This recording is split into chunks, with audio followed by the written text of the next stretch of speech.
बिस्मिल्लाहिर्रहमानिर्रहीम। कूक फरीदा कूक तुझे में राखा ज्वार, जब लग टांडा ना गिरे तब लग कूक पुकार। अल्लाह के हुक्मां ते अमल करना दे विचों एक हुक्म ये वे कि कुर्बानी की जाए। साहिब इस्तात जिहदे कोल इस्तात है वह कुर्बानी कर सकता है, उहदे उत्ते कुर्बानी करना फर्ज है।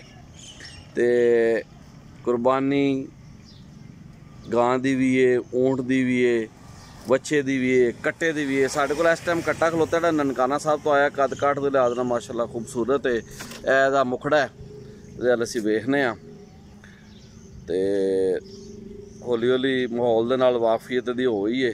तो यह वलेंशिया दे विच आल दुआला है। तो मैं इत्थे खलोता वां जनाब, इत्थे मुहम्मद अरसलान अजीम भट्टी साहब तशरीफ फरमा ने। तो इन्हां दे नाल आसम हसीब पंजाबी, मुहम्मद अरसलान पंजाबी साहब मौजूद ने। थोड़ा जिहा शर्मा रहे हैं, बहरहाल कोई गल नहीं, हौली हौली भी फैमिलियर हो जाएंगे, कट्टे के नाल इन्हां दी वाकफियत कायम हो जाएगी। तो यह आल दुआला जनाब यह वलेंशिया का A1 ब्लॉक है। ऐसी वेख रहे हैं कि मुख्तलिफ जानवर वनगी के लिहाज नाल ए वेखो ना जी, पार्क दे विच बकरे भी ने, ठीक है ना जी। उन्होंने कोल एक भारी बैठे ने, खिदमत हो रही है बकरियां दी, छतरियां दी। छतरे नूं लेला भी आंदे ने, कजला लेला, मुख्तलिफ नस्ली लेले ने। आम तौर पर बै करता है लेला जड़ा, तो बकरी जी मैं करती है, तो बकरा तो बहरहाल बेहतरीन है जी। अरसलान साहब तशरीफ फरमा ने तो गौर कर रहे हैं। तबसरा इन्हां दा हमेशा अनमोल हुंदा है।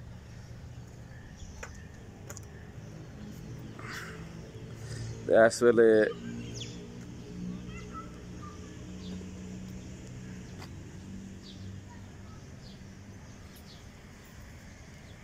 बहुत वधिया जी।